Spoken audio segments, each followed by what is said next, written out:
Hello everyone. Before we start, make sure to like and subscribe to the channel, and leave a comment with where you're from and what time you're watching. That way, YouTube will keep showing you stories just like this one. Now, let's begin. The eviction notice came on a Wednesday morning in February 2022, and I'll admit right now that I deserved it. I was working as a line cook at a diner downtown, barely making enough to cover my expenses, and I'd been late on rent for 3 months straight. My landlord, Mr. Garrison, was this stocky guy in his 60s who always wore the same faded blue polo shirt and khakis whenever he came by the building. He had this way of knocking on your door that made you feel like a kid in trouble.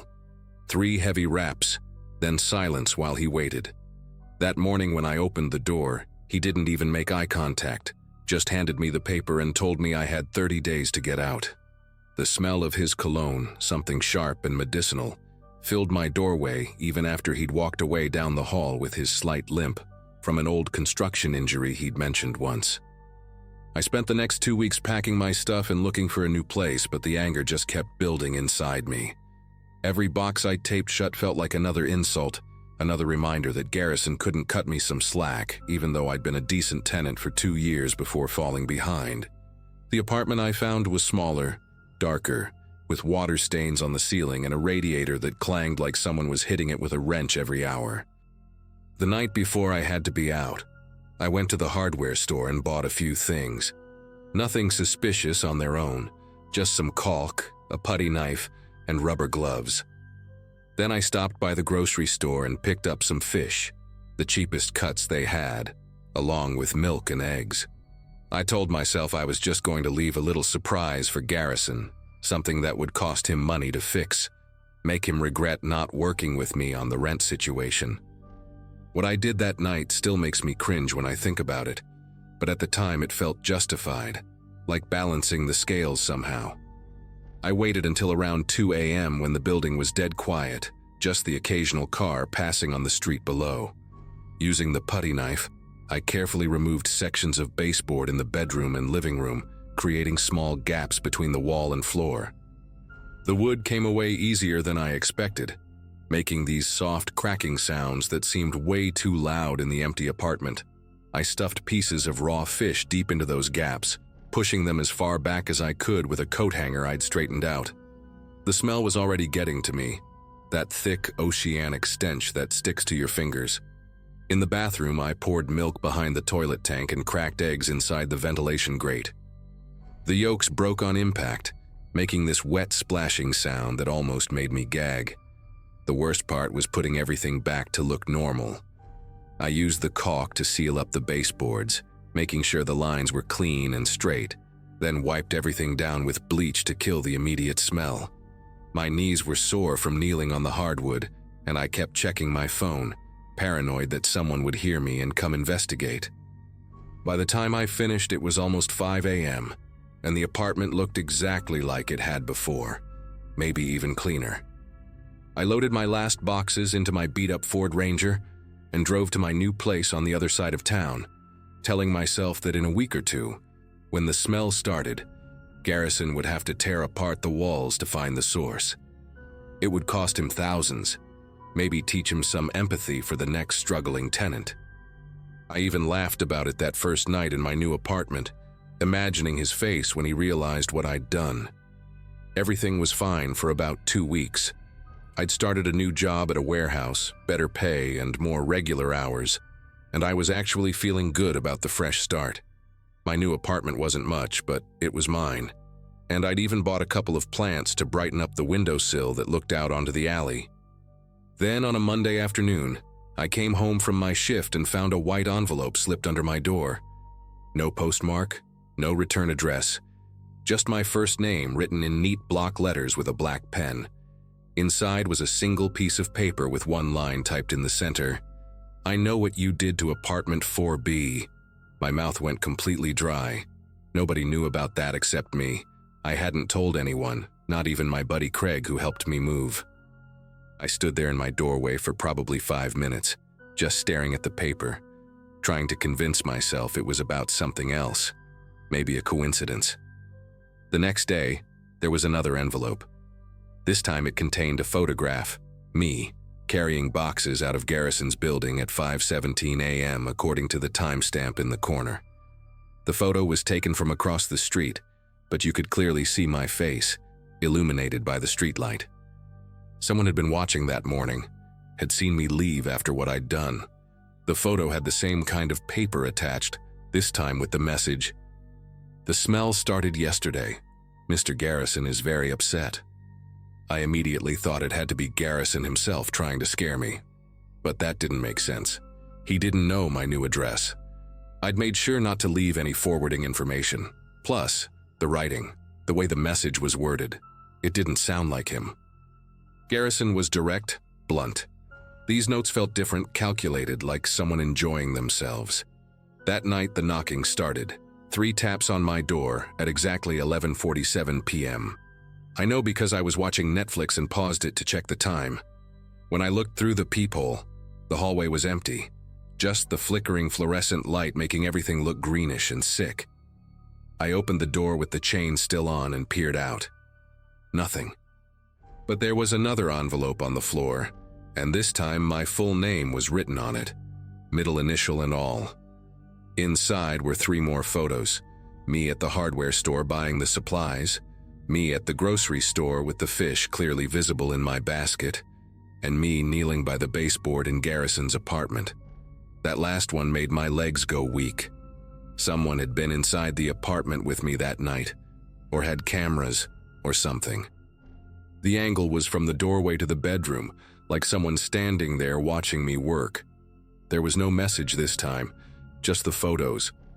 I didn't sleep that night. I sat on my couch with a baseball bat across my lap and every light in the apartment on, jumping at every sound from the street or the neighbors. Around 3 a.m. I heard footsteps in the hallway, slow and deliberate, stopping right outside my door. I held my breath, gripping the bat so tight my palms were sweating, waiting for another knock. Instead, I heard this soft, scratching sound, like someone running their fingernails across the wood. It went on for maybe 30 seconds, then stopped.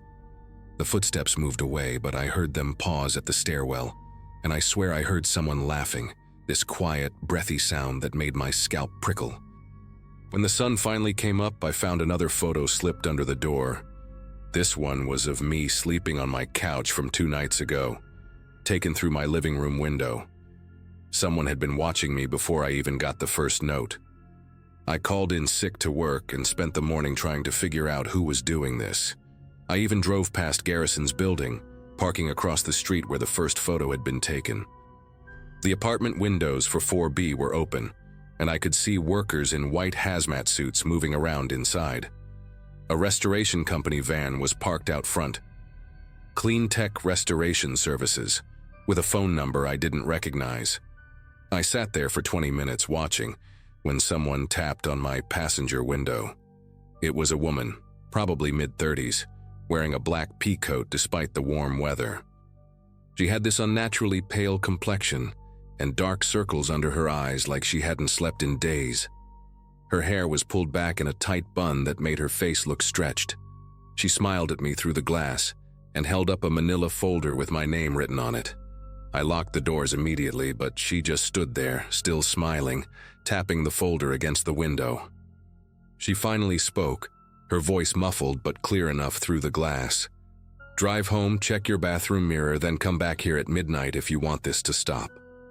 She dropped the folder on the hood of my truck and walked away, disappearing around the corner before I could even process what had happened.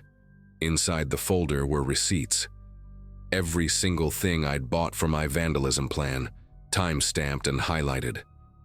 But there were other receipts too, ones I didn't recognize. Industrial cleaning supplies, surveillance equipment, and strangest of all, a receipt for a storage unit rental that started the day after I'd moved out.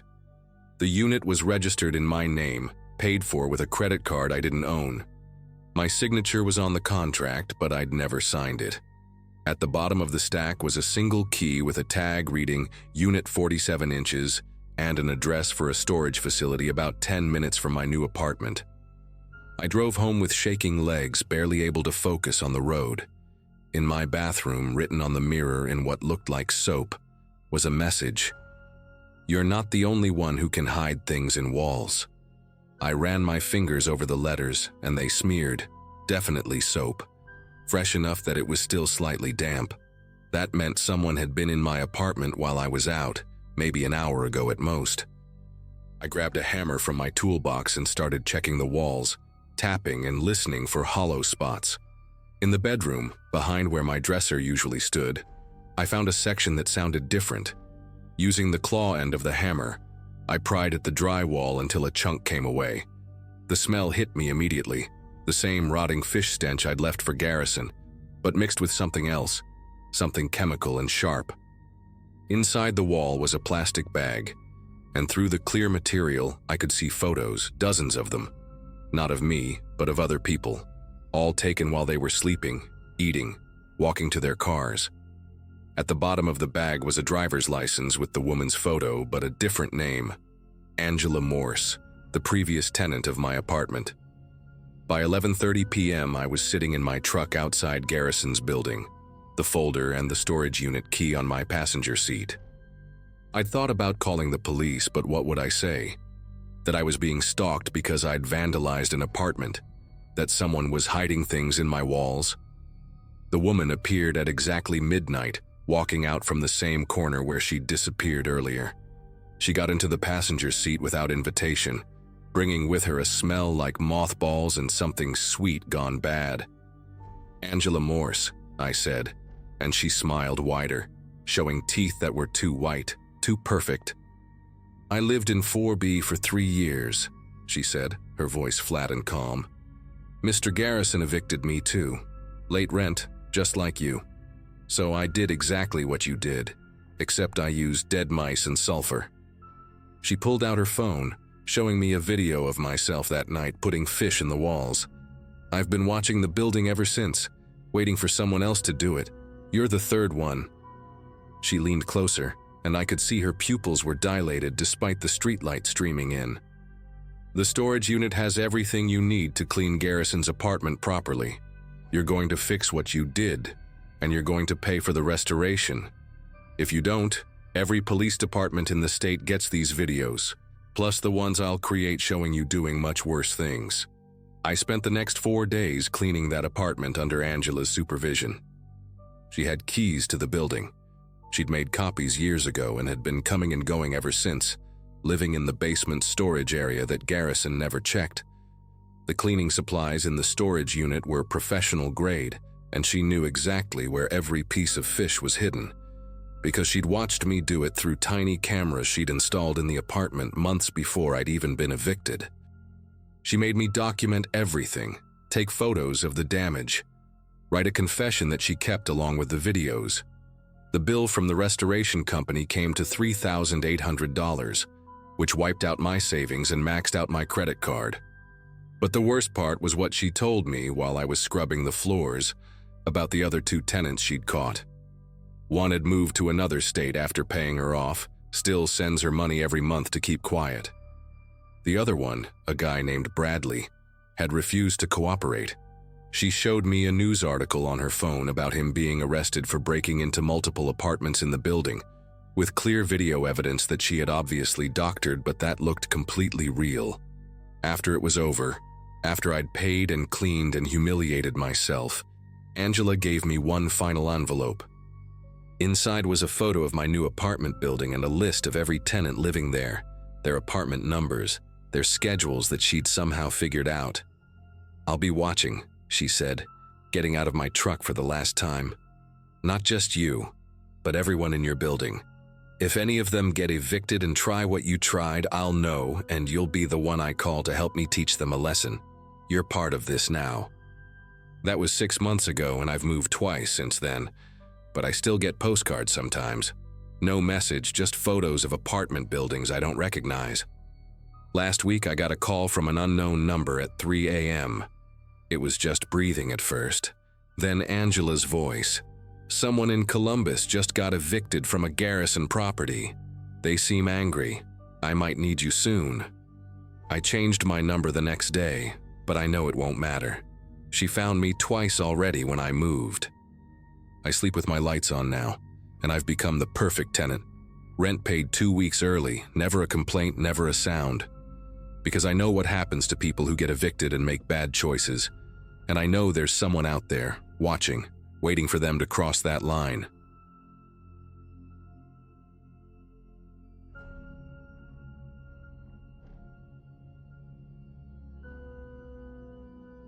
The house smelled like vanilla candles and new carpet when Mrs. Brennan opened the door that October night in 2017. She wore this black cocktail dress with pearls, apologizing 3 times in the first minute about running late for her corporate event downtown. At 18, I'd been picking up babysitting jobs through a neighborhood app to help with college expenses, and her listing had caught my eye. 6-year-old boy, newer development on the north side, $50 for what she estimated would be 4 hours tops. The whole neighborhood had that manufactured perfection vibe. Every lawn identical, every driveway sporting either a minivan or an SUV. Mrs. Brennan moved through her house like a whirlwind, pointing out emergency numbers stuck to the stainless steel fridge, explaining Oliver's bedtime routine while checking her phone every 30 seconds. Her son sat cross-legged in the living room, surrounded by Legos, wearing dinosaur pajamas that made him look even smaller than he was. Kid had these enormous brown eyes, but barely said 2 words when we were introduced. Just went right back to building what looked like a space station made entirely of blue blocks. Mrs. Brennan showed me everything twice. The landline in the kitchen, the first aid kit under the bathroom sink, the spare key hidden under a decorative rock near the back door that she said looked exactly like a real rock, but wasn't. The house felt massive compared to my family's 2-bedroom apartment across town, with its cathedral ceilings and this fancy smart home system where you could dim the lights using an app. She kept mentioning her boss, how he always kept everyone late at these quarterly meetings, how she'd definitely be back by 11, but midnight was the absolute latest if they got stuck networking. Oliver didn't even look up when she kissed him goodbye, too focused on finding the right piece for his creation. After her car pulled out of the driveway, the house settled into this comfortable quiet, just the click of Legos and the hum of the heating system kicking on. We spent the first hour building towers and knocking them down, then moved on to reading books about construction vehicles until his eyes started getting heavy around 8:30. Getting Oliver to bed turned out to be easier than expected. He brushed his teeth without arguing, picked out a stuffed triceratops to sleep with, and only asked for 1 glass of water before conking out completely. By 9 o'clock, I had the house to myself, scrolling through Netflix on their massive TV while eating microwave popcorn Mrs. Brennan said I could help myself to. The living room windows faced the backyard, nothing but darkness and the occasional motion sensor light from the neighbors' yards flickering on when a cat passed through. Every house on the street looked identical from what I could see. Same floor plan, just flipped or rotated, which made the whole neighborhood feel like a maze if you weren't paying attention. I'd settled on some true crime documentary, the irony not lost on me now, when I heard the first noise around 10:15. It sounded like someone had bumped into the garbage cans on the side of the house, that distinctive plastic scraping against concrete sound. I muted the TV and listened, but everything went quiet again, so I figured it was just a raccoon, or maybe the wind knocking something over. 10:30 came and went with no word from Mrs. Brennan, which didn't worry me since she'd warned about potentially running late. I'd already texted my roommate that I might not be back until after midnight, and the $50 would be worth the wait. The house had this weird quality where sounds carried differently than you'd expect. I could hear the ice maker in the kitchen from the living room, but Oliver's room upstairs might as well have been in another building for how quiet it was. Around 10:45, I heard something else, this time from the back of the house near the kitchen. It was different from the garbage can noise, more deliberate, like someone testing the sliding glass door. I stood up from the couch, my heart starting to pick up speed, and crept toward the kitchen, keeping the lights off so I could see outside without being seen. The motion sensor light in the backyard was on, but I couldn't see anyone, just the patio furniture casting long shadows across the deck. That's when I saw him. a man in dark clothes standing by the fake rock where Mrs. Brennan had shown me the spare key. He wasn't particularly tall or imposing, just average looking except for the ski mask pulled down over his face and the crowbar in his right hand.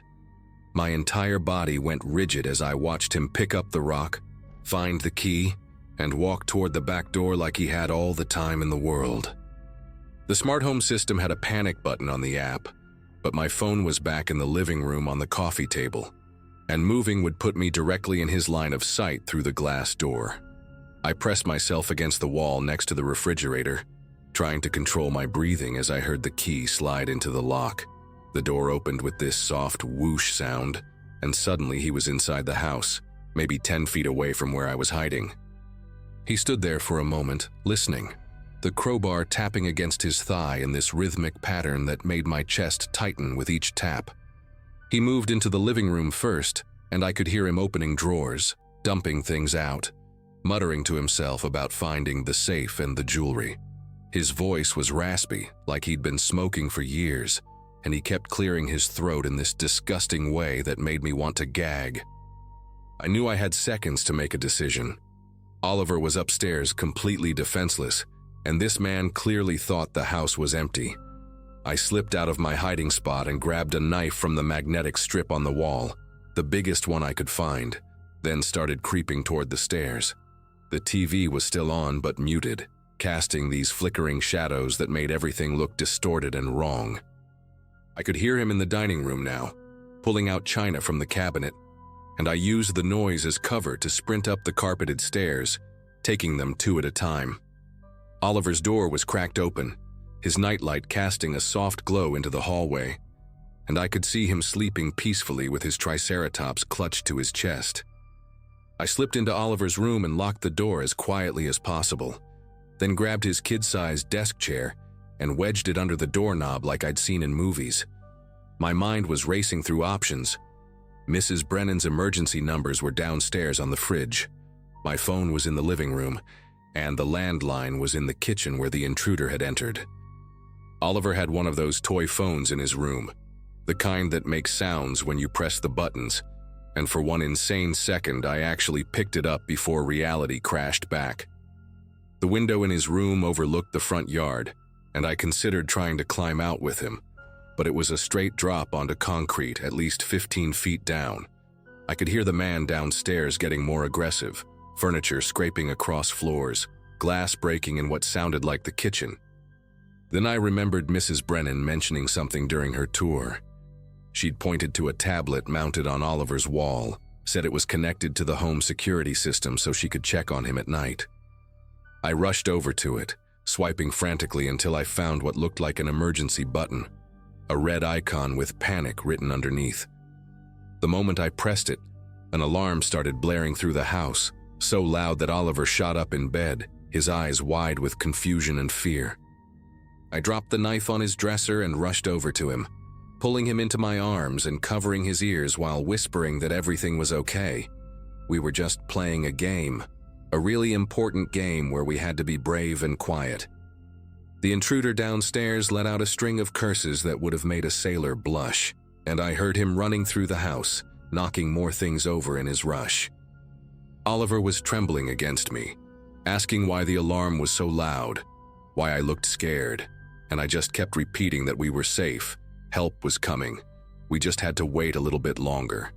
Through the chaos of the alarm, I could hear the man downstairs yelling something about stupid kids, and wasn't supposed to be anyone here, his voice getting closer to the stairs.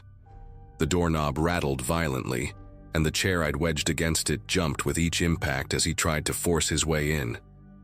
The pounding on the door got harder, and I could see the wood around the lock starting to splinter with each hit, from what I assumed was the crowbar.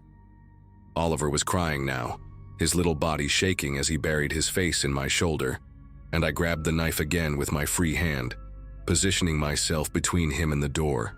Part of the door frame cracked, and through the gap I could see a sliver of the hallway, the man's dark shape moving frantically as he worked to break through. Started screaming at the top of my lungs. Not words, just pure noise to let him know we were here, we were awake, and maybe make him think twice. He screamed back, Something about how he didn't want to hurt anyone, but we needed to shut up and give him what he came for. I yelled that the police were coming, that they'd be here any second, and he actually stopped for a moment, breathing heavy on the other side of the door. In that brief silence between alarm wails, I heard something beautiful sirens in the distance, getting louder, getting closer.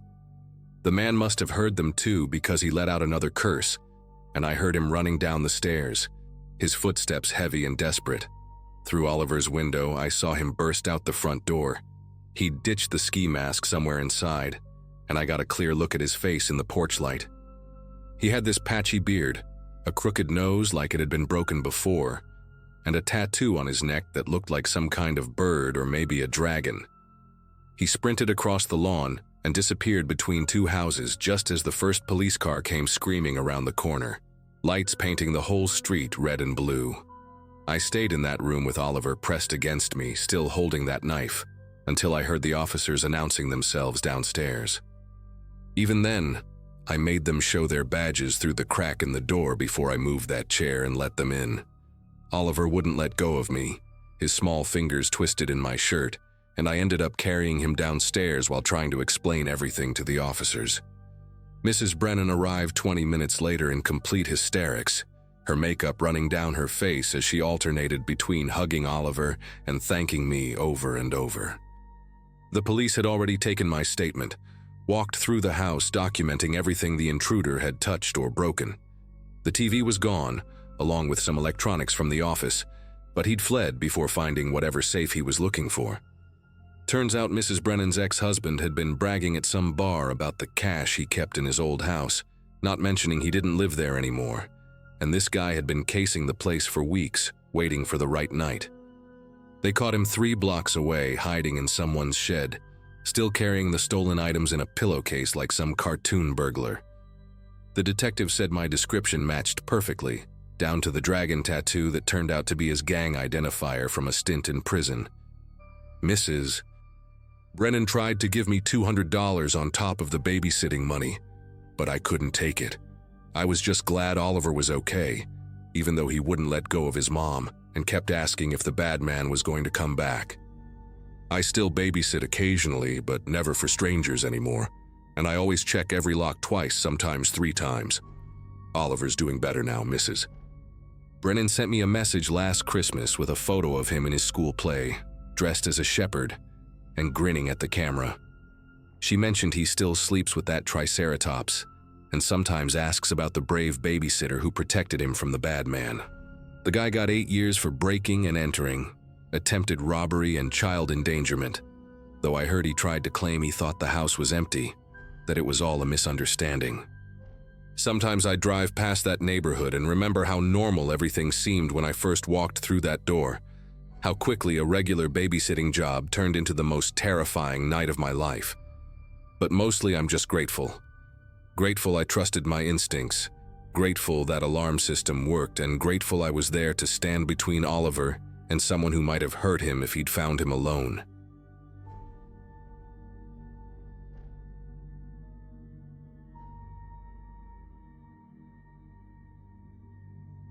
Every summer until I turned 14, my family rented the same cabin near Pine Ridge Lake in northern Michigan.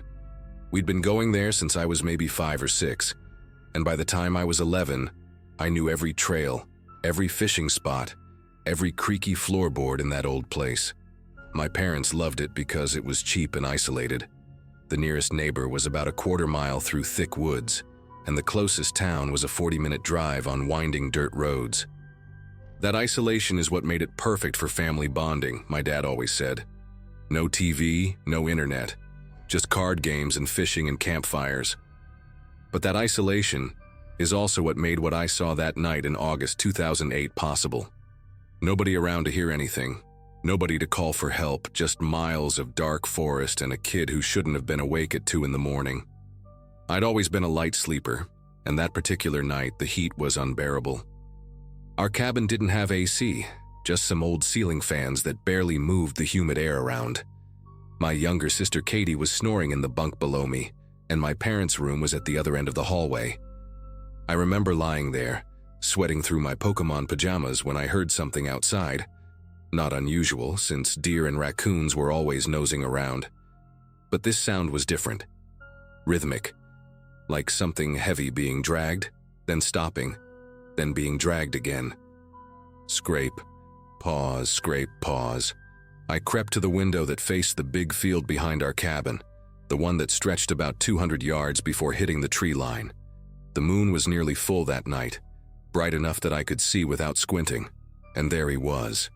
A man in dark clothes pulling something wrapped in a blue tarp across the grass, leaving a dark trail behind him in the silver moonlight. The man was big, maybe 6'3", with shoulders like a linebacker. He wore what looked like a mechanic's coveralls and heavy work boots that left deep impressions in the damp grass. Every few yards he'd stop, wipe his forehead with his sleeve, and look around. The tarp was secured with yellow rope, the kind you'd buy at any hardware store, wrapped several times around whatever was inside. The shape was wrong somehow, lumpy and bent at odd angles, maybe 5 or 6 feet long.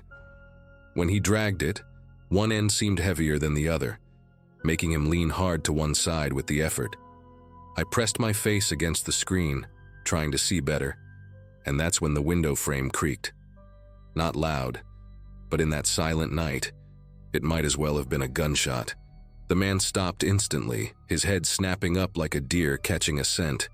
He turned slowly toward our cabin, and even from that distance, maybe 70 yards away, I could see his face clearly in the moonlight.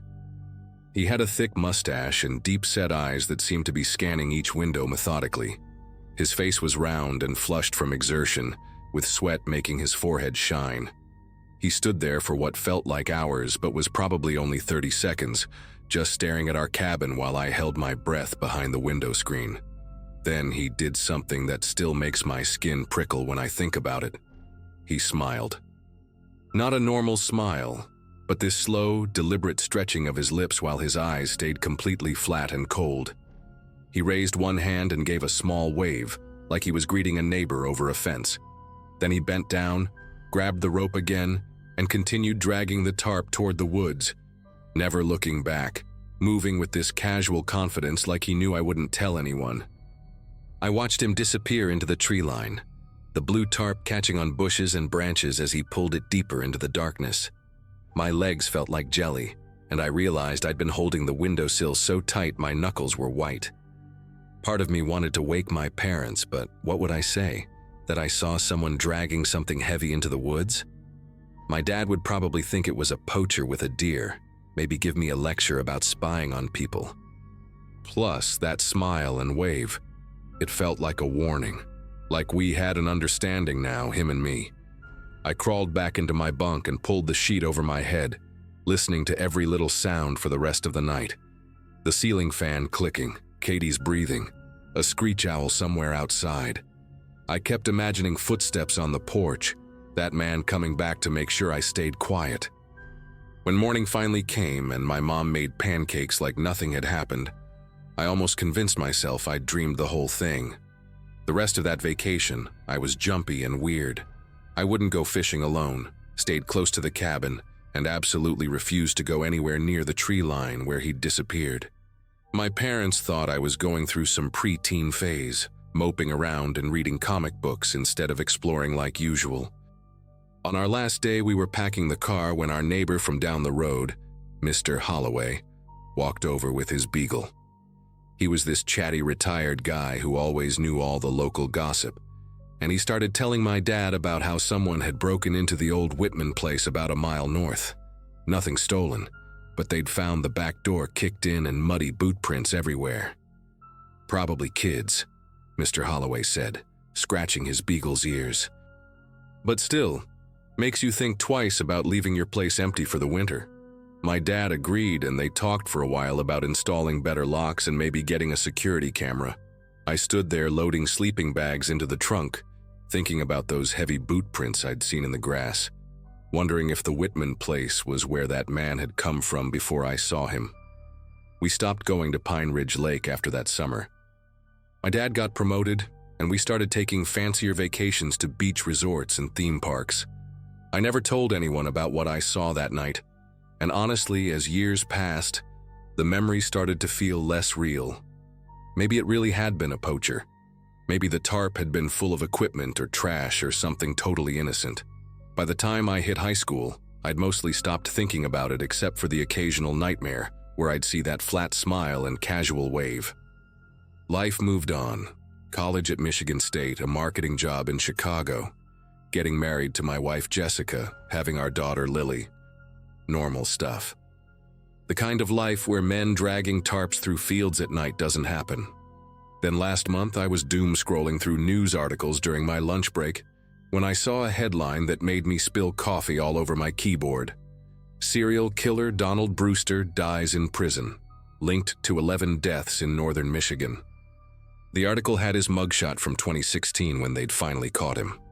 Round face, thick mustache going gray, those same deep-set eyes I'd seen in the moonlight. Donald Brewster, age 67 at time of death, had worked as a mechanic and handyman around the Pine Ridge Lake area from 1995 to 2015. He'd been convicted of killing 3 women, but investigators believed he was responsible for at least 8 more deaths based on remains found buried in the woods around various properties where he'd done work. The article included a map showing where bodies had been discovered, and there it was, a cluster of red dots in the forest behind the cabin my family used to rent. The property had been owned by the same family trust for decades, hiring Brewster regularly for maintenance and repairs. He'd had keys to most of the cabins, including ours.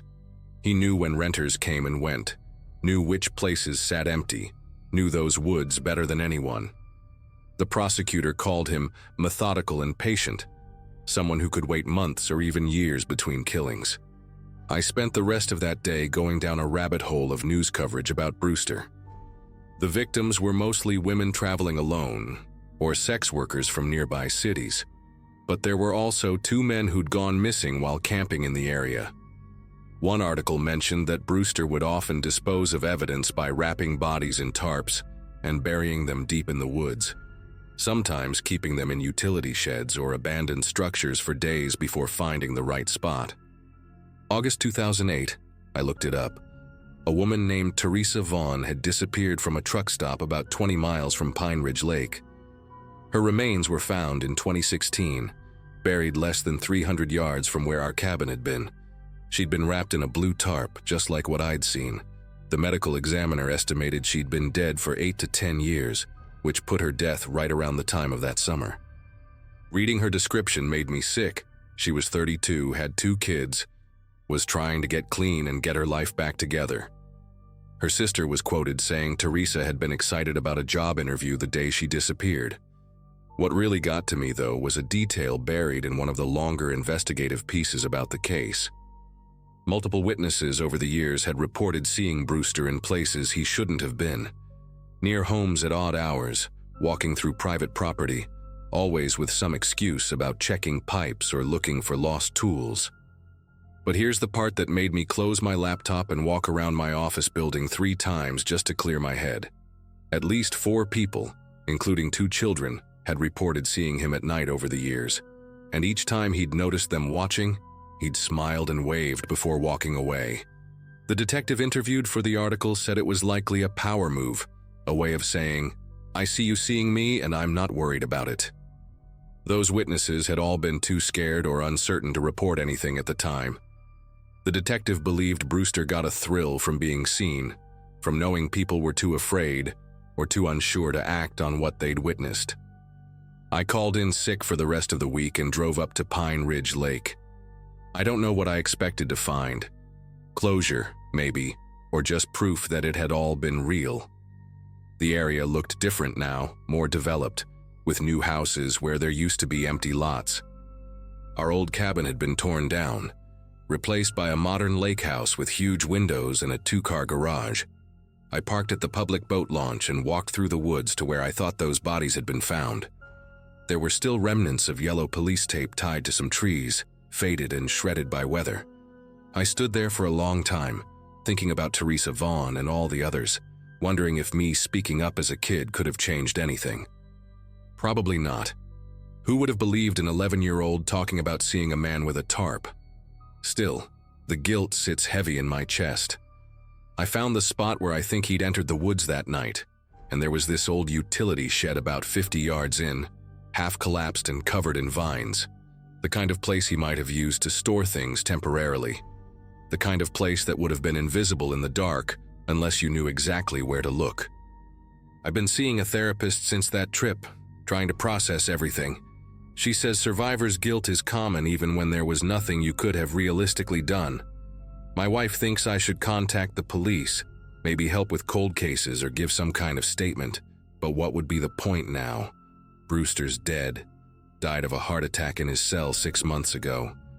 The families have whatever closure they're going to get. I did reach out to Teresa Vaughn's sister through Facebook, just to say I was sorry for her loss, though I didn't mention what I'd seen. She thanked me and said, Teresa loved being outdoors, loved camping and fishing, which is why she'd been drawn to that area. It made me think about how Brewster had corrupted something beautiful, turned those peaceful woods into a graveyard. Sometimes I wake up at night thinking I hear that dragging sound, and I have to remind myself it's just the ceiling fan or the cat playing with something downstairs.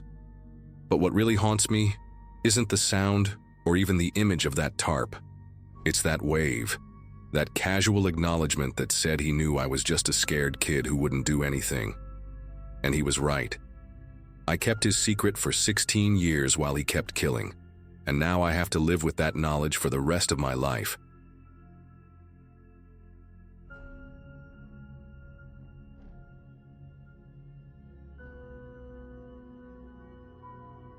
The Andersons' house sat 40 minutes outside Burlington, Vermont, surrounded by nothing but trees and the occasional deer crossing.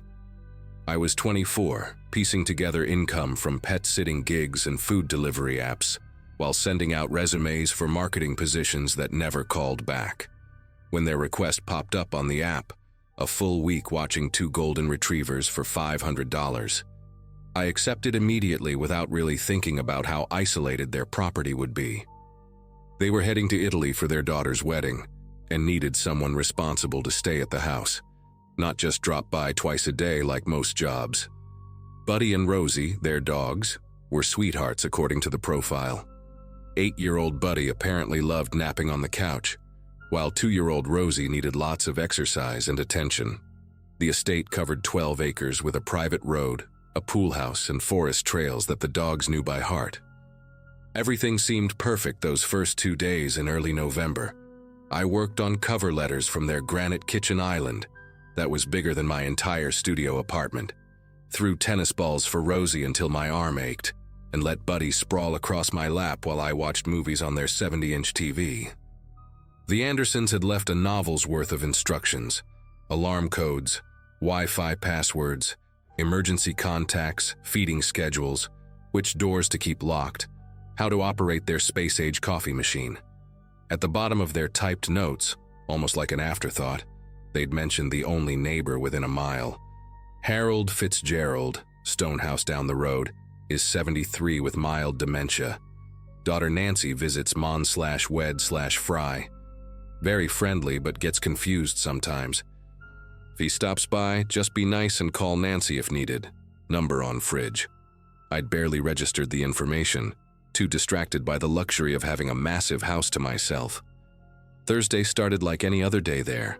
I woke up around 7 when Rosie jumped on the bed, her tail wagging hard enough to knock the lamp off the nightstand.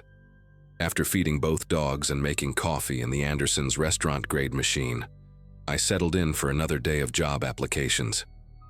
Around noon, I noticed a man standing at the edge of the property, just where the gravel driveway met the main road. He wore a thick flannel jacket despite the mild weather and held binoculars up to his face, pointed directly at the house. Harold Fitzgerald, I assumed, though he looked frailer than I'd imagined, his white hair sticking up in patches like he'd just woken up. I waved from the kitchen window, but he didn't wave back, just kept those binoculars trained on the house for another minute before shuffling back toward the road. Weird, but harmless enough. The Andersons had said he got confused. By evening, things took a stranger turn. I was preparing the dogs' dinner around 6:30 when Buddy started growling, something the Andersons' note said he never did unless something was really wrong.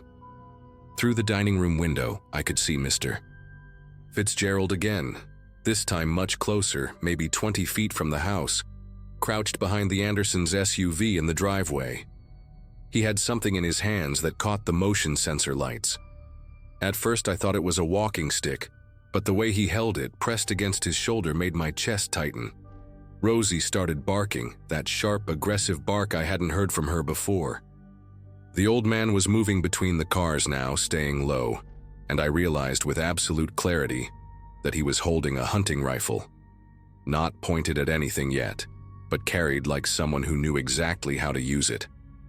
I grabbed my phone to call Nancy, fumbling with the paper on the fridge until I found her number. The call went straight to voicemail. I tried again. Same result. Meanwhile, Mr. Fitzgerald had made it to the front porch, rifle still in his hands, trying to peer through the frosted glass panels beside the door. The dogs were going absolutely insane now, Buddy's deep barks mixing with Rosie's higher-pitched warnings. I could hear him trying the doorknob, jiggling it hard when it didn't open. Then he started pounding on the door with his fist, shouting something I couldn't make out over the dogs. I ran to the front hallway, keeping low, and heard him clearly. "I know you're in there. Saw you sneaking around all week. The Andersons are in Italy. You think I'm stupid? Open this door before I call the real police." His voice was rough, angry, but also wavering, like he might be scared too. The situation hit me all at once. He thought I was robbing the place. In his confused mind, he'd been watching a stranger in his neighbor's house for days and decided to take matters into his own hands. I tried yelling back, "Mr. Fitzgerald, I'm pet-sitting. The Andersons hired me. Please put the gun down." But he just got angrier, screaming that criminals always had stories, that he'd been watching houses on this road for 40 years and knew a thief when he saw one. He moved to the living room window, the huge one that faced the front yard, and started tapping on it with the rifle barrel. Not hard enough to break it, but steady, rhythmic taps while he peered inside. I could see his face clearly in the porch light. Deep wrinkles, wild gray eyes, spittle on his chin from shouting. He looked nothing like the harmless, confused elderly man the Andersons had described. I decided to call 911, even though the Andersons had mentioned the nearest police station was 35 minutes away. The dispatcher sounded tired until I mentioned the word rifle. Then her voice sharpened immediately. She kept me on the line, asking for the exact address, whether anyone was hurt, if I could get to a safe room. While I was spelling out the road name, Mr. Fitzgerald had circled around to the back of the house. The dogs followed his movement from inside, running from window to window, their barking reaching a fever pitch. Through the kitchen window, I watched him try the back door, then check under the doormat and several rocks in the garden, looking for a spare key. He found one under a ceramic frog near the garden hose, held it up to the light like a prize. The dispatcher was saying something about officers being en route, but all I could focus on was that key in his weathered hand, the way he walked back to the door with purpose. The lock turned with a click that seemed to echo through the whole house.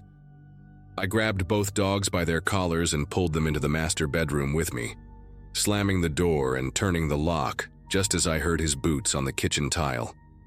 "Where are you, you little thief?" he called out, his voice calmer now, almost conversational. "Come on out and we can wait for the police together. Got my rifle here to make sure you don't try anything funny." His footsteps were slow, methodical. I could track his movement through the house, kitchen to dining room to living room. He was checking behind furniture, opening closet doors. The dogs were trembling against my legs, Buddy whimpering low in his throat while Rosie kept growling. The dispatcher was asking questions I could barely process. All I could think about was that bedroom door, whether the lock would hold, whether he'd even try it, or assume a thief would try to escape rather than hide. Then his footsteps started up the stairs, each creak of the old wood sending a jolt through my body. The master bedroom was at the end of the hallway, past 3 other rooms he'd have to check first. I heard doors opening, hangers sliding in closets, his muffled voice talking to himself about what kind of person breaks into a house to steal when the owners are clearly gone for days. The dispatcher kept telling me to stay calm, that units were 15 minutes out now. but 15 minutes felt like a lifetime. I looked around the room for anything I could use to defend myself, a heavy lamp maybe, or the iron bookend on the dresser. But what good would any of that do against a rifle? Mr. Fitzgerald was at the second bedroom now, just 2 doors away. I could hear him more clearly. Saw you carrying bags out yesterday morning. Think I don't notice? Been writing it all down in my notebook. The bedroom doorknob rattled. I held my breath, pressing my back against the far wall, both dogs now silent as if they understood the danger. I know you're in there, he said, his voice right against the door. This door's locked and the others weren't. You got nowhere to go. He knocked 3 times with what sounded like the rifle stock. Nancy always said I worry too much about security, but look who was right. Caught you red-handed. The dispatcher was saying something about not engaging, about finding a window if possible, but the master bedroom windows had decorative metal grating on the outside. The Andersons were serious about security, ironically enough. I whispered into the phone that he was right outside, that I was trapped. Then I heard something that made my whole body go rigid. The sound of him loading around into the rifle's chamber. That distinctive mechanical click-clack that you never forget once you've heard it. Mr. Fitzgerald, I tried one more time, my voice shaking but loud. Please call your daughter Nancy. Call her right now and she'll tell you the Andersons hired me. I have their contact information. I have emails. I can show you everything. There was silence for a moment, then a bitter laugh. You probably killed Nancy too, didn't you? That's why she hasn't answered her phone all day. Police are gonna find her body somewhere, mark my words. The doorknob rattled harder this time, like he was testing how strong the lock was. Then suddenly, Rosie did something I'll never forget. She started howling, this long, mournful sound that dogs sometimes make when they hear sirens. Buddy joined in, both of them howling together. It must have triggered something in Mr. Fitzgerald because he stopped rattling the door. Buddy, he said, confusion creeping into his voice. Rosie girl, is that you? The dogs kept howling and I could hear him stepping back from the door. Those are the Andersons' dogs, he said. But now he sounded uncertain, like someone waking up from a dream. The next few minutes stretched like hours. I could hear him pacing the hallway, muttering to himself, occasionally calling the dogs names. The dispatcher told me units were 5 minutes out, to keep the dogs making noise if possible. I encouraged them to keep howling, even though the sound was eerie in the dark bedroom. Then I heard the most beautiful sound in the world. Sirens in the distance, growing louder. Mr. Fitzgerald heard them too. Finally, he said, but his voice had changed completely, sounding tired and confused. Police can sort this mess out. His footsteps retreated down the stairs, slow and heavy. I stayed locked in that room, holding both dogs, until I heard the officers' voices in the house, identifying themselves, asking Mr. Fitzgerald to put the weapon down. There was no confrontation.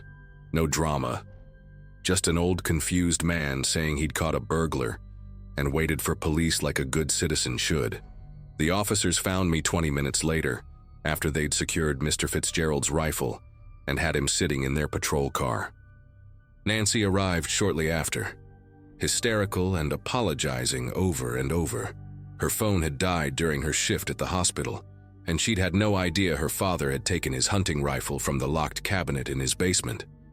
Turns out he'd been keeping that notebook for months, documenting every car that drove by, every person walking their dog, convinced the neighborhood was under surveillance by criminals.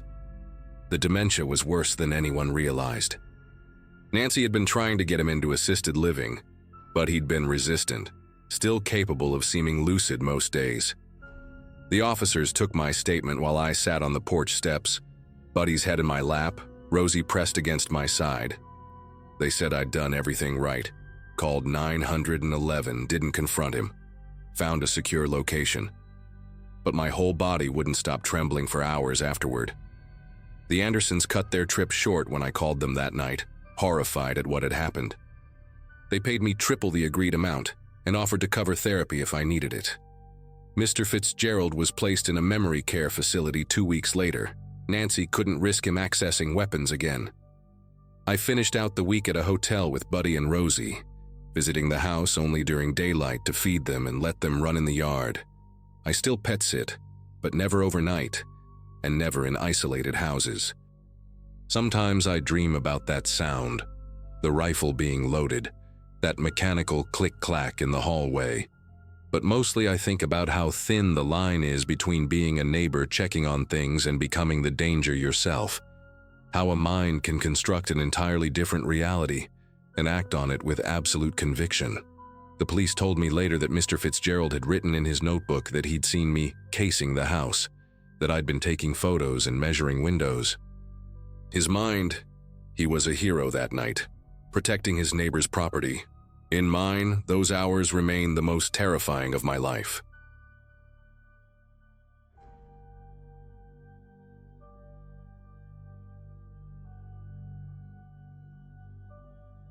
Phoenix gets brutal in July, and that night was no exception. 110 degrees even after midnight, the kind of heat that makes you do stupid things just to feel alive. I was 23 then, working at a call center that sucked the soul out of me 5 days a week, which meant weekends were sacred. My buddy Jake had just turned 24, and his house party had been going strong until the cops showed up around midnight, killing the vibe and sending everyone scattering to their cars. 6 of us weren't ready to call it quits, though. We were standing in his driveway, sweating through our shirts and passing around the last warm beer from the cooler, when someone, I think it was Tommy, mentioned the Desert Palm Motel, 40 minutes out on Route 60, the kind of place that took cash and didn't ask questions, where nobody would care how much noise we made. The Desert Palm was a relic from the 60s that somehow survived into 2016, a long stretch of rooms with doors that faced the parking lot and a flickering neon sign missing half its letters. We pooled our cash at the front desk, while this ancient guy with a glass eye counted it twice before sliding us the key to room 108. The place was a dump orange shag carpet that crunched when you walked on it, wood paneling that was coming apart at the seams, and a bathroom mirror with a crack running diagonal across the whole thing. But for $50 and no questions asked, it was perfect for what we needed. Jake had grabbed a cooler of beer from his trunk. Megan brought the leftover birthday cake. Carlos showed up with a bottle of Jack Daniels he'd been saving, and Ashley had this portable speaker that could wake the dead. Tommy and I stopped at a gas station for bags of chips and energy drinks, thinking we'd party until sunrise. Around 2 in the morning, we were all pretty wasted. Jake was sitting on one of the beds doing terrible impressions of our old high school teachers, while Megan filmed him on her phone, laughing so hard she kept having to restart the videos. Carlos and Ashley had claimed the corner by the air conditioner, which barely worked, but at least made some noise to cover up whatever they were whispering about. Tommy was mixing drinks in the tiny coffee cups the motel provided, creating these nasty combinations he'd name after celebrities. I remember one called the Brad Pitt, that was basically just whiskey with a splash of warm Red Bull. The music was loud enough that we had to yell to hear each other, and every time someone went outside to smoke or grab something from the car, they'd come back drenched in sweat from just those few seconds in the heat. We were being idiots, plain and simple, the kind of loud, obnoxious guests that every motel manager hates. That's when Jake got the brilliant idea that ruined everything. He was standing by the door, swaying a little, with this grin that meant trouble. "Yo, watch this," he said, and before anyone could stop him, he yanked open our door and started pounding on the door next to ours, room 109. Not just knocking, but really hammering on it with both fists, yelling in this fake deep voice, "Police, open up, we know you're in there." Then he bolted back into our room, slamming the door behind him and collapsing on the floor in hysterics. We all laughed for about 5 seconds until we heard the other door open, not slowly, like someone checking what the noise was about, but fast and hard, like it had been kicked. Through our thin walls, we heard footsteps, heavy ones, and then 3 sharp knocks on our door. Not pounding like Jake had done, but deliberate, measured knocks that somehow sounded way more threatening. Everyone went quiet. The music was still playing, some rap song with heavy bass, but nobody was moving or talking anymore. Jake had pushed himself up against the far wall, and his face had gone from red to pale in about 2 seconds. Megan turned off her phone and grabbed Jake's arm. The knocking came again, 3 more times, same rhythm, same force. Tommy reached over and turned off the speaker, and in the sudden silence, we could hear breathing on the other side of the door. Not normal breathing either, but this ragged, heavy sound like someone who'd just run a marathon, or was trying really hard not to lose their temper. Carlos whispered that we should just ignore it. Maybe the person would go away. But then we heard the voice low, gravelly, with this weird accent I couldn't place. Maybe Eastern European or Russian. "I know you're listening," the voice said. "The funny boy who likes to play police. Open the door. We need to talk about respect." Nobody moved to open that door. We all just stood there, frozen in place like we were playing some twisted game of statues. The doorknob rattled, not like someone trying to open it, but just testing it, letting us know they were still there. Then came the sound that made my chest tighten, metal sliding against metal followed by a click. Anyone who's been around guns knows that sound. Through the peephole, Tommy tried to get a look, but he pulled back immediately, his face white as paper. "Big dude," he whispered. "Like seriously big, tattoos all up his neck." And he's just standing there, staring at the door. The man outside spoke again, louder this time. "I'm staying here with my brother. He's sick. Very sick. Your noise, your banging, you woke him up. He hasn't slept in 3 days because of the pain. You think this is funny?" His voice cracked on the last word, and somehow that made it scarier, like he was barely holding it together. Jake finally found his voice, though it came out shaky and nothing like the tough guy act from earlier. "Hey man, I'm sorry, really sorry. It was just a stupid joke. We didn't know about your brother." But his apology seemed to make things worse. The door suddenly shook as something hit it hard. Maybe a fist, maybe a shoulder. "Stupid joke," the man repeated, and now his voice was getting louder, more unstable. "You want to see joke? I show you joke." We heard him walking away, and for a second we thought it was over. But then came the sound of another door opening and voices. The man speaking in another language, harsh and fast, and someone else responding weakly.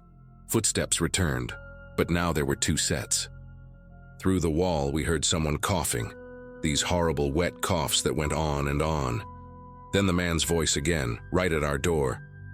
"My brother wants to meet the funny boys. He says maybe you can make him laugh since you already woke him up."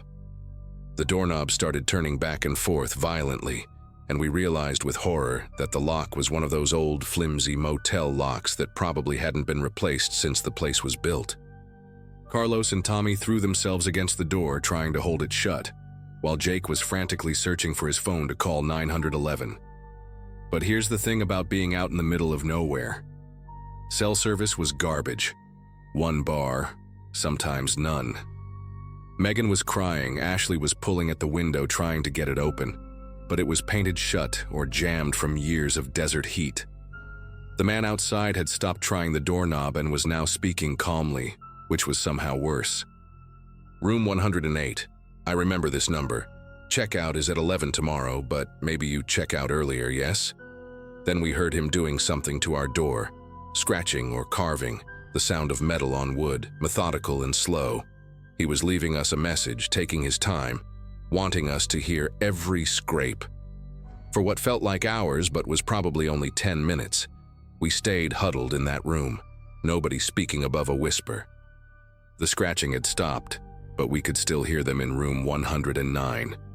The sick brothers coughing, furniture being moved around, and occasionally that low voice speaking in whatever language they used. Every few minutes, one of them would bang once on the wall we shared, just to let us know they were still there, still awake, still angry. Jake kept trying his phone, moving around the room to find a signal, but the best he got was 1 bar that would disappear the second he tried to make a call.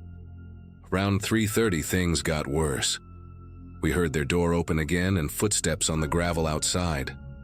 Tommy peeked through a gap in the curtains and saw the big man walking to a beaten-up Ford truck in the parking lot. He pulled something long from the truck bed. Tommy said it looked like a tire iron or maybe a crowbar, and just stood there in the parking lot looking at our room, tapping the metal against his leg. That's when Ashley completely lost it. She started hyperventilating, saying we were all going to die, that we needed to run for the cars right now. But our cars were parked right next to his truck, and he was standing between us and them like he'd planned it that way. Carlos suggested we call the motel office, but the phone in the room was dead, no dial tone, nothing. Whether it had never worked or someone had cut the line, we'll never know. The man stayed out there for another 10 minutes, just standing in the heat, occasionally walking closer to our door, and then back to his truck. Finally, he went back into his room, but not before stopping at our door one more time. He didn't knock or say anything, just stood there breathing heavy enough that we could hear it. Then he said something that still gives me nightmares. My brother, he used to be wrestler, before the sickness, very strong even now. Even sick, he can break a man's arm like breadstick. We heard him laugh. Not crazy laughter, but genuine amusement, like he'd told a really good joke. The next 2 hours were pure hell. We took turns watching through the curtains while the others sat on the beds, too scared to speak. Every sound made us jump. The ice machine down the walkway, a motorcycle passing on the highway, even the air conditioner clicking on and off. Around 5 in the morning, when the sky was starting to get light, Jake had an idea. He remembered seeing an emergency exit sign at the far end of the building when we'd checked in. If we could get to it without being seen, we could circle around to the main office or at least get to the road and flag down a car. But it meant going outside, past their room. We argued about it in whispers until Tommy pointed out that we couldn't stay trapped forever. The plan was simple. Megan and Ashley would go first, walking casually like they were just going to get ice. If the coast was clear, they'd signal, and the rest of us would follow in pairs. But the second Megan touched the doorknob to leave, we heard movement in room 109. Footsteps and then their door opening. The big man was sitting in a plastic chair right outside their room, facing our door, like he'd been waiting for us to try exactly this. In the early morning light, we could see him clearly for the first time through the window. His face had these deep acne scars, and his neck tattoos continued up behind his ears. Some kind of script I didn't recognize. But the worst part was his expression. Completely calm, almost peaceful. Like a man enjoying his morning coffee. He waved at us when he saw the curtain move, then pointed at his watch and held up 6 fingers. 6 o'clock. That's when he stood up, stretched, and walked back into his room. We heard him talking to his brother, and then, clear as day through the thin walls, 1 more hour, then we visit. That last hour felt like a countdown to execution. Jake was apologizing over and over, saying he'd pay them money, anything they wanted. Tommy was trying to break the bathroom window with the shower rod. Carlos had armed himself with a broken beer bottle. But at exactly 6 o'clock, nothing happened. No knock, no visit, nothing. We waited another 30 minutes before Tommy finally got the courage to peek outside. Their door was wide open, the room empty, the Ford truck gone. We grabbed our stuff and ran to our cars like the place was on fire, not even bothering to check out. But before we left, I had to see what he'd carved into our door. It wasn't a threat or curse words like I'd expected. It was just a single word in rough, deep letters. Quiet. On the drive back to Phoenix, nobody said much. Jake paid for the door damage a week later when the motel called. They had his credit card on file from when we'd checked in. The manager said the men in room 109 had been there for 2 weeks, that the sick brother had terminal bone cancer, and they'd been driving across the country to get him to some special treatment center in California. Made us feel about 2 inches tall. But here's what really stuck with me. When I got home and Googled the motel out of curiosity a few months later, I found a news article from September. 2 men had been arrested at a gas station in New Mexico for beating a college kid nearly to death with a tire iron. The kid had been playing loud music at the pump next to them. The article had a photo, same scarred face, same neck tattoos. The sick brother had died 2 days before the assault. Sometimes I think about how close we came to being that kid at the gas station. How a stupid prank could have ended with one of us dead or in the hospital. I still can't stay in motels. And whenever I hear someone banging on doors as a joke, my whole body tenses up. Some lessons you learn the easy way, and some you survive by pure dumb luck.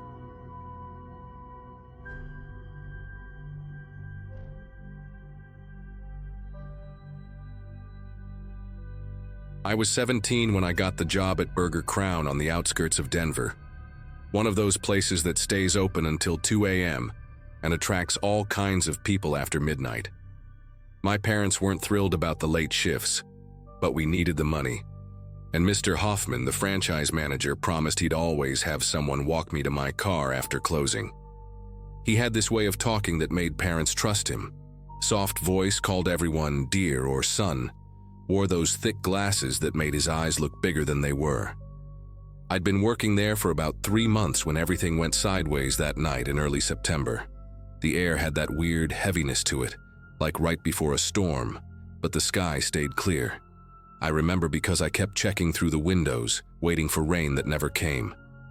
The restaurant had these unwritten rules that nobody talked about, but everyone followed. Never go into Mr. Hoffman's office when the door was closed, even if you heard voices inside. Don't ask about the freezer in the basement. We had 2 upstairs that worked fine. If Mr. Hoffman offered to drive you home, you always said you had a ride coming. The older employees, like Janet, who'd been there 6 years, would just give you this look if you asked questions, then change the subject to something about scheduling or cleaning duties. That particular night, I was working with Brandon, this 19-year-old kid who'd started a month after me. He had this nervous habit of cracking his knuckles every few minutes, and the sound echoed in the empty restaurant between customers. Around 11 p.m., he mentioned he'd seen Mr.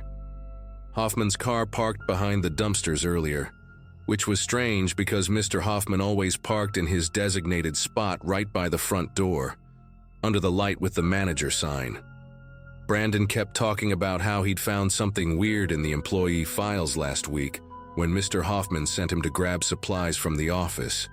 He wouldn't tell me exactly what, just kept saying he needed to show someone, maybe call somebody about it. I told him to leave it alone. Whatever drama was going on with management wasn't worth minimum wage plus tips. But Brandon had this thing about fairness, about doing the right thing. His dad was a cop 2 states over, and he'd grown up thinking you always report stuff that doesn't look right. The dinner rush had died down to just truckers grabbing coffee, and the occasional drunk college kids wanting 20 nuggets. Janet had left at 10:30, and it was just me, Brandon, and Roger, the cook who barely spoke English and mostly communicated through nods and hand gestures. Mr. Hoffman wasn't even supposed to be there that night. Donna, the assistant manager, usually handled Monday evenings. At 11:45, Brandon went out back to throw away trash bags, and I heard him talking to someone by the dumpsters.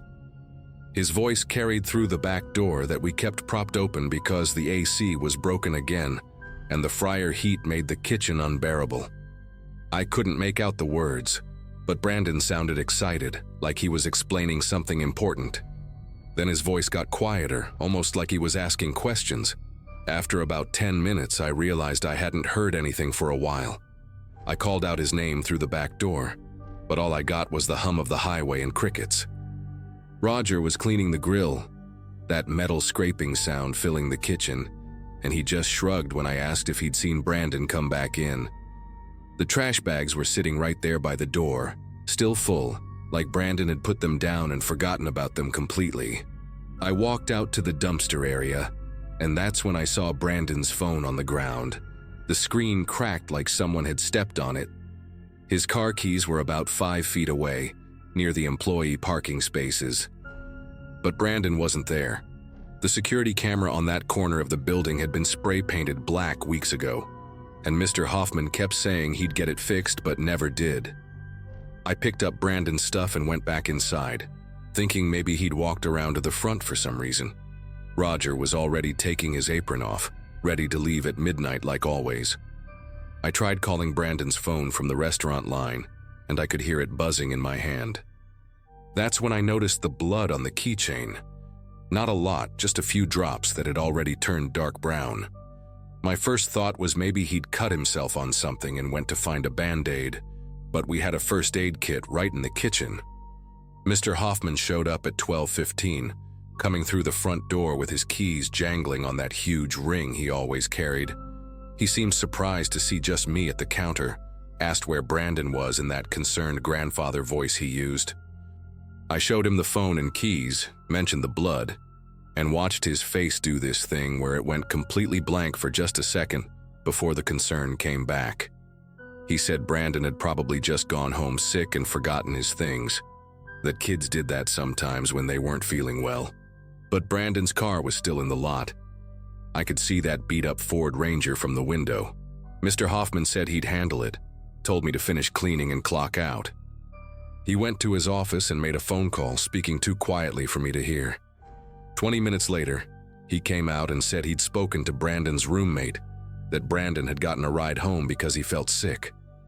The story didn't make sense, but Mr. Hoffman had this way of saying things that made you feel stupid for questioning them. The next morning, they found Brandon's body in the ravine behind the shopping complex, about a quarter mile from the restaurant. My mom woke me up at 7 a.m. because 2 detectives were at our door, wanting to know about my shift. They said Brandon had been beaten to death, probably with a metal pipe or something similar. The time of death was between 11:30 p.m. and midnight, exactly when he'd gone to take out the trash. I told them everything, gave them Brandon's broken phone and bloody keys that I'd stupidly taken home in my purse. They kept asking if I'd seen anyone else that night, if Brandon had any enemies, if there'd been any angry customers. When I mentioned Mr. Hoffman showing up after midnight and his weird explanation, they exchanged this look that made my chest tight. Detective Rivera, this woman with sharp eyes and gray streaks in her hair, asked me to repeat exactly what Mr. Hoffman had said about calling Brandon's roommate. Turns out Brandon lived alone in a studio apartment off Colfax Avenue. Within hours, I became the main suspect. My fingerprints were on Brandon's phone and keys. I was the last person who admitted to seeing him alive. The security footage from inside the restaurant showed me going to the back door multiple times, looking agitated. Mr. Hoffman told the police I'd been having problems with Brandon, that he'd caught us arguing about shift schedules the week before, which was complete fiction. Some of the other employees suddenly remembered me complaining about Brandon, which I never did. Even Janet, who'd always been nice to me, told the detectives that I seemed troubled lately. My parents hired a lawyer, this exhausted-looking man named Mr. Garfield who smelled like cigarettes, and kept telling me not to talk to anyone about the case. But I couldn't just sit there while everyone thought I'd killed Brandon. He'd been trying to tell me something that night, something about those employee files, and now he was dead. I started my own investigation, which my lawyer would have killed me for if he knew. I reached out to former employees through Facebook, people who'd worked at Burger Crown years ago. Most didn't respond, but this girl named Alicia, who'd worked there in 2014, sent me a long message at 2 a.m. She said Mr. Hoffman wasn't his real name. It was actually Frank Gilmore, and he'd done time in Kansas for assault and fraud in the early 2000s. She'd found out by accident when she'd Googled him after he'd gotten way too friendly at the Christmas party, putting his hand on her lower back and offering her rides home constantly. Alicia had screenshots of old news articles about Frank Gilmore's trial, and the mugshot looked exactly like a younger Mr. Hoffman without the glasses. She said when she'd tried to report it to the franchise owners, she'd been fired the next week for stealing money that she'd never touched. 3 other girls had similar stories. They'd noticed something wrong, tried to speak up, and suddenly they were being accused of theft or misconduct. The real breakthrough came when I remembered Brandon mentioning the basement freezer that first week we'd worked together. I drove by the restaurant at 3 a.m. on a Saturday, when I knew only Roger would be there doing his weekly deep clean. Roger didn't speak much English, but he understood enough when I showed him $20 and pointed to the basement door. He unlocked it and went back to mopping, pretending he hadn't seen me.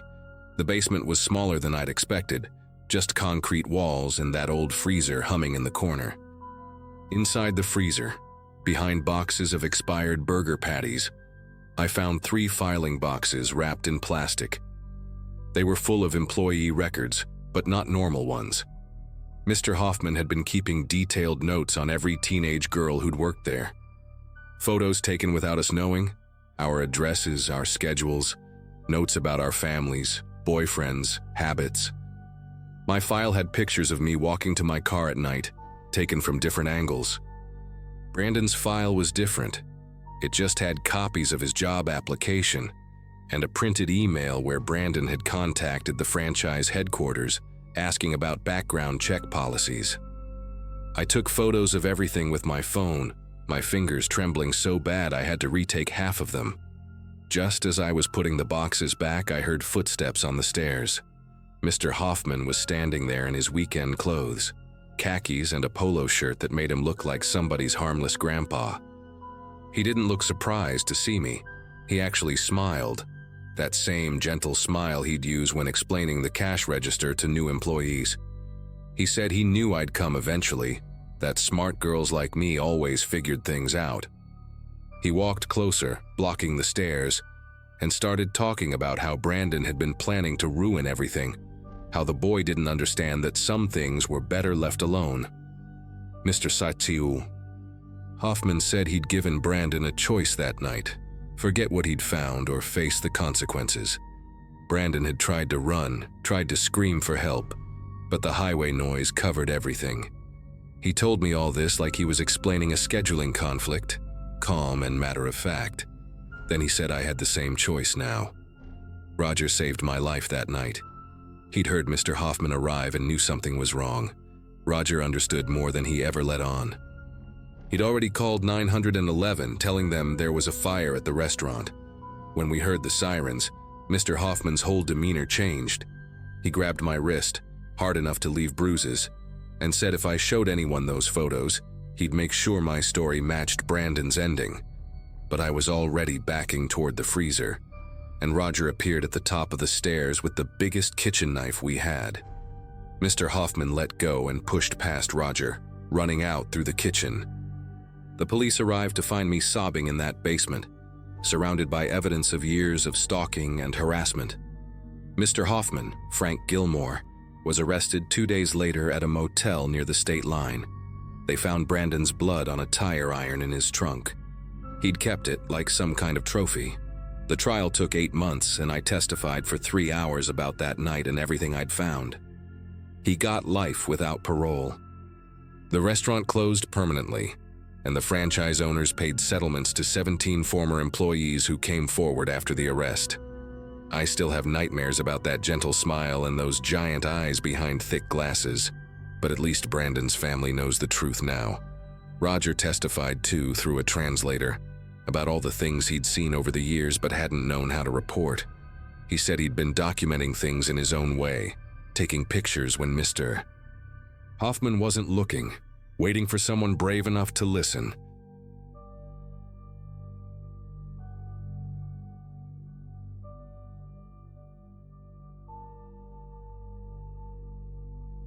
It's strange to think about now, but during that period of my life, I was juggling overdue rent notices, utility bills stacked on the kitchen counter, and a job at a diner that barely covered groceries. Most nights I went to bed wondering how long I could keep the lights on. That's when I stumbled into a conversation online with a guy named Marcus. He wasn't pushy, just casual, asking if I ever wanted extra cash for easy errands. I laughed it off at first, but he kept it vague enough to spark my curiosity. He said it was just dropping off packages around town. No questions asked. The promise of money up front made it sound almost too convenient. At that point, my judgment was clouded by desperation. Marcus explained that drivers were in short supply and it was completely legal, just private deliveries for people who didn't trust shipping companies. He told me I'd make more in one day than I usually did in a week of serving tables. I wanted to believe him. The thought of catching up on rent, maybe even buying groceries without counting pennies, pulled me in. He mentioned I could start the following morning, and all I had to do was meet him in a parking lot near a strip mall to pick up the first set of boxes. When I showed up, he wasn't alone. A man with thinning blonde hair, wearing a wrinkled polo shirt, leaned against the trunk of a beat-up sedan. He introduced himself as Tommy's cousin, though I'd never heard of a Tommy. He barely looked at me while he slid 2 medium-sized boxes into my back seat. They weren't heavy, maybe the size of shoeboxes, sealed with plain brown tape. What unsettled me, though, was how quickly he told me to leave once the packages were loaded.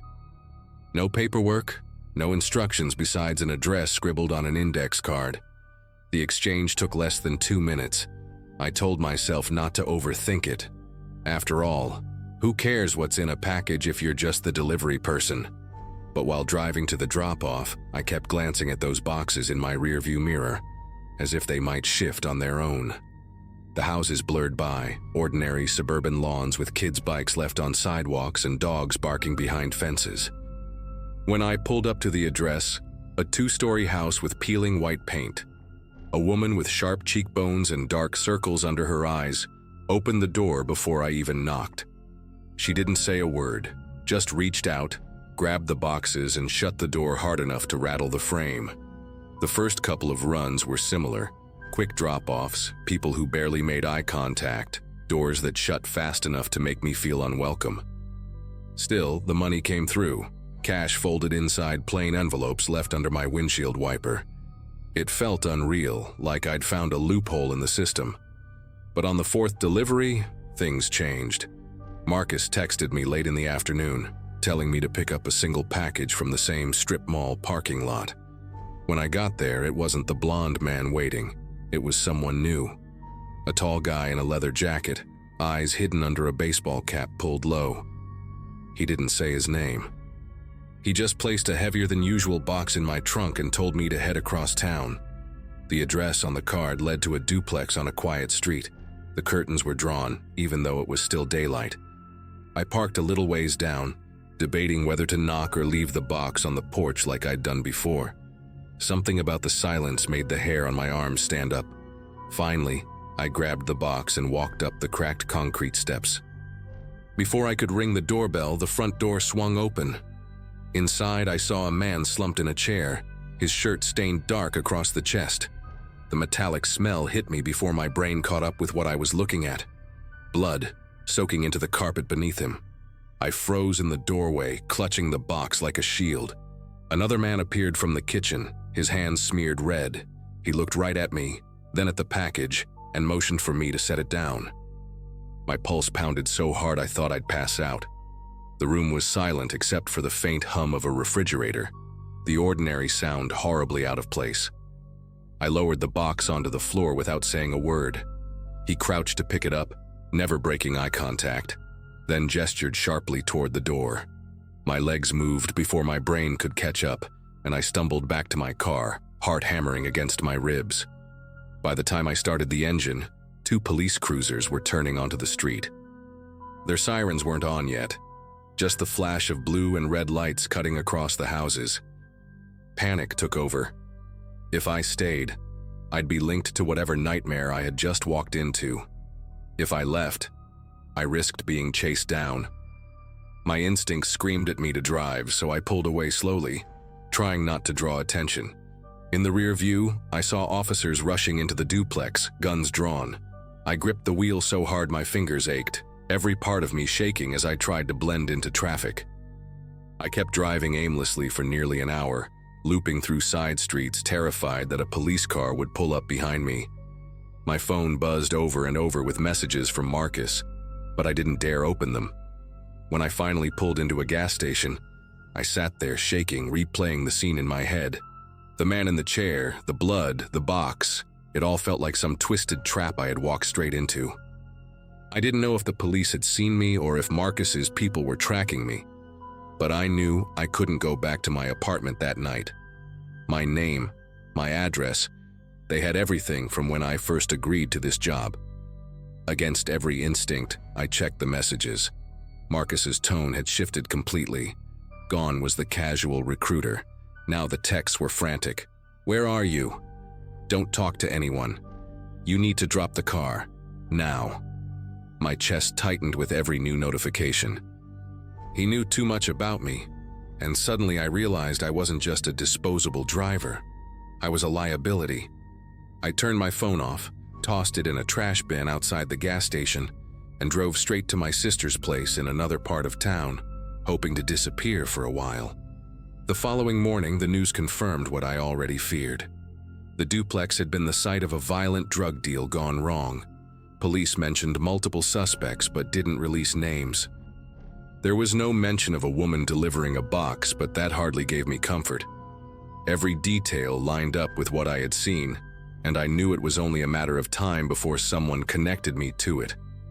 My sister kept asking why I was so quiet, but I couldn't bring myself to explain. How do you tell someone you might have been a pawn in a murder scene? I never contacted Marcus again. I changed my number, quit the diner, and moved 2 towns over within a month. Even now, years later, I still tense up when I see a package left on a porch or when a stranger tries to strike up small talk online. I don't know if the police ever pieced it together, or if Marcus's people still wonder what happened to me. What I do know is that one desperate decision nearly erased my life in a single day. It's the kind of mistake you don't get a second chance to make.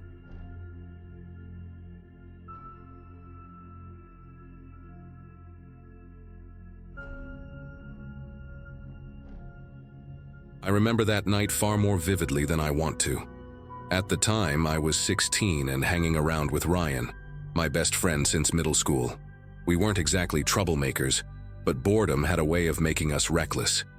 It was late, past the hour when most of the neighborhood shut down, and the streets were quiet enough that even the hum of the streetlights felt louder. That's when Ryan brought up the idea, half a joke at first, about daring each other to swipe something small from the corner store on Maple Street. The store itself was tiny, wedged between a laundromat and a barber shop that always smelled faintly of hair dye and cigarettes. Its front windows were cluttered with faded posters advertising sodas and scratch-off tickets. The place wasn't somewhere kids usually hung out. It was where tired adults picked up milk, cigarettes, or a six-pack after work. But to us, sneaking in and grabbing something without paying felt like the ultimate test of courage. It was stupid, I know. But at 16, stupid ideas sometimes feel like genius ones. We stood outside the glass door, the neon open sign buzzing faintly, and Ryan grinned like this was going to be the funniest thing we'd ever do. "Come on," he whispered, nudging my shoulder. "Just something small, gum, a soda. Nobody cares." I laughed. But it was the kind of laugh you give when your nerves are tangled. I didn't want to back out and look scared, so I agreed, telling myself it was just harmless fun. My heart thudded faster than it should have for something so trivial. When we stepped inside, the place smelled like dust mixed with that sharp tang of cleaning supplies. The fluorescent lights buzzed overhead, and the aisles felt narrower than usual, like the shelves were closing in. Behind the counter stood the owner, Mr. Harris. I'd seen him plenty of times before. A heavy-set man with gray stubble and a deep frown etched into his face as if it was permanent. That night, though, there was something tense about the way he leaned on the counter, his eyes flicking to us almost immediately, like he'd been waiting for someone to test him. Ryan drifted toward the aisle with chips and candy bars, acting like he was just browsing. I hung back near the coolers, pretending to read the labels on energy drinks. My palms felt clammy, and every second stretched longer than it should. I grabbed a pack of gum, slipping it into the sleeve of my hoodie. The crinkle of the wrapper sounded thunderous in the quiet store. I told myself to breathe normally, but I could sense Mr. Harris's eyes on us, sharp and unrelenting, like he knew exactly what we were up to. Ryan, always bolder than me, picked up a soda and tucked it under his jacket without hesitation. He shot me a quick glance that said, "See? Easy." He started walking casually toward the door, and that was the moment everything cracked. Mr. Harris barked, "Hey!" His voice boomed through the empty aisles, and it wasn't just angry. It carried something raw, something that came from fear as much as fury. I turned, and the sight of him made my chest tighten. He wasn't just standing there anymore. He had come out from behind the counter, and in his hand was a baseball bat, worn and splintered at the handle. His knuckles were white around it, and his eyes darted between us like we were animals cornered in his shop. "Put it back," he said, but it wasn't calm. It was the voice of someone who'd been pushed one too many times.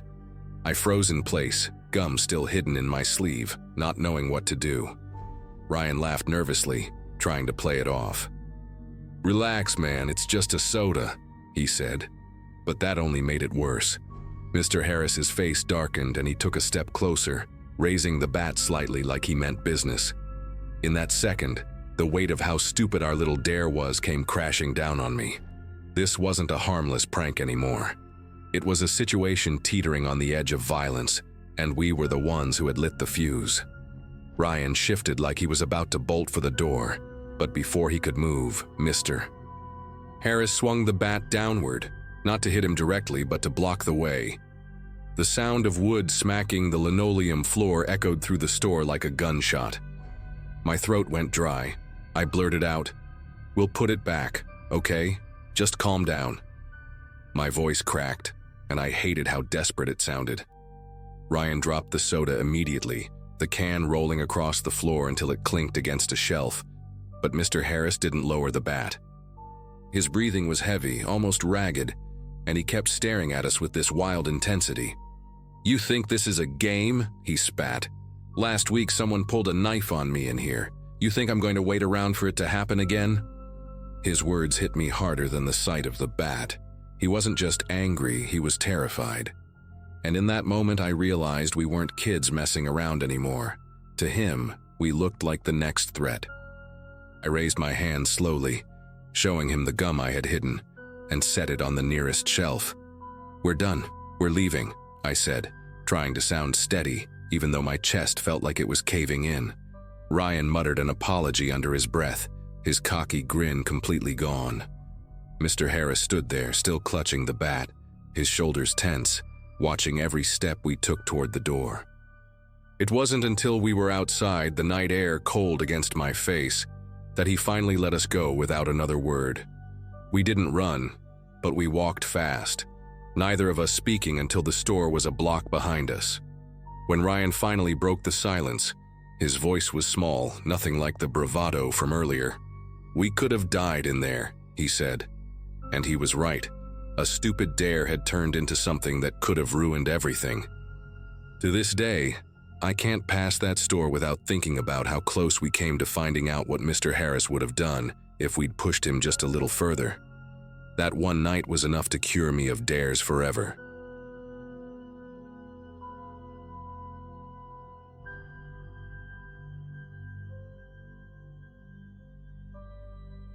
The dashboard clock had just passed midnight when I pulled into a gas station parking lot, debating whether to call it a night. My rideshare app had been quiet for almost an hour, and the idea of going home crossed my mind more than once. That's when a man in a gray hoodie approached the car, tapping on the passenger window with the back of his knuckle. He leaned slightly so the station's fluorescent lights caught his face. Ordinary features, early 30s, short brown hair. Nothing about him screamed trouble. He asked if I was available for a cash ride. My first thought was to refuse, but my account balance and the silence of the app made me hesitate. I told him the app didn't allow off-the-record trips, but he pulled out a folded 20 and said it was only a short ride, just down to his cousin's place. His tone wasn't pushy, more like someone in a rush who didn't want to wait for another driver. I remember the way his eyes kept darting toward the lot's exit, almost as if he was timing something. Against my better judgment, I unlocked the door. He climbed into the back seat, resting both hands on his knees, and gave me an address I didn't recognize.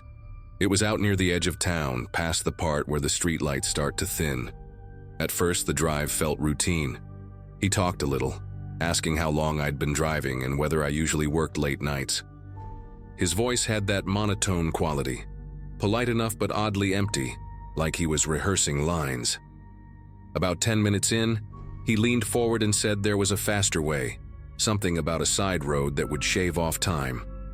I checked my GPS, which didn't show any alternate route, but he insisted the shortcut was better. I told myself people who live around here sometimes know roads that apps don't. Still, I felt my grip tighten on the steering wheel. The turn he wanted was marked by a faded wooden sign, barely visible in the headlights. The asphalt narrowed almost immediately, bordered by dense trees pressing closer than seemed possible. I glanced at the rearview mirror and caught him watching the road with an expression that didn't change. No smile, no irritation, just steady focus. The further we went, the darker it became.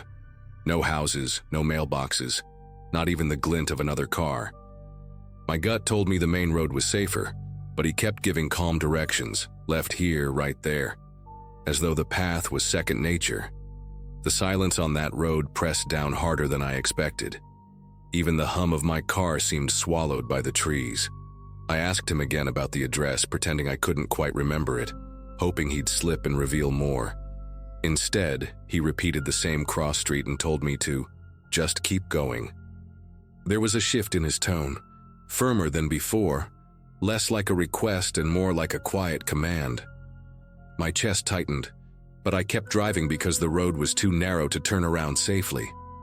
Not long after, my headlights caught something strange. An old sedan parked crookedly against the tree line, its trunk half open like someone had been in the middle of unloading. The passenger didn't react at all, didn't even glance at it, which made the sight feel heavier.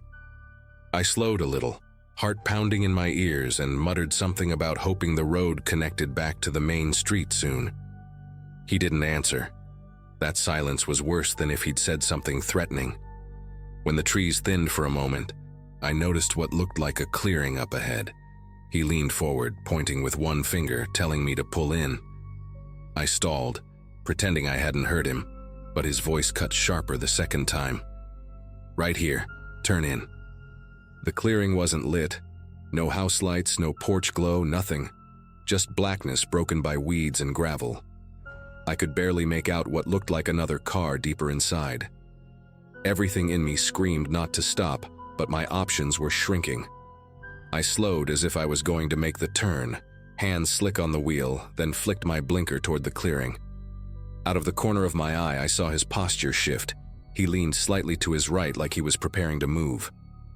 That's when I noticed the shape of his hand pressing against the side pocket of his hoodie. Not obvious, but enough for me to picture what might be inside. Every nerve in my body fired at once, telling me I had one chance to think fast before I was in that dark clearing with no witnesses. Instead of turning into the clearing, I slammed my foot on the gas and steered straight ahead. Gravel spat from the tires as the car lunged forward, bouncing hard against the uneven pavement. From the back seat, he shouted something sharp, but the words blurred under the roar of the engine. He leaned forward, grabbing the headrest with one hand, and for a second I thought he'd try to yank the wheel. My focus locked on the thin strip of road ahead, refusing to glance back. The trees broke just enough to reveal another intersection, a paved road stretching left and right. My headlights caught the reflective glow of a speed limit sign, and I felt a surge of relief. Proof civilization wasn't far. I cut right without signaling, tires screeching, and the force sent him sliding against the door.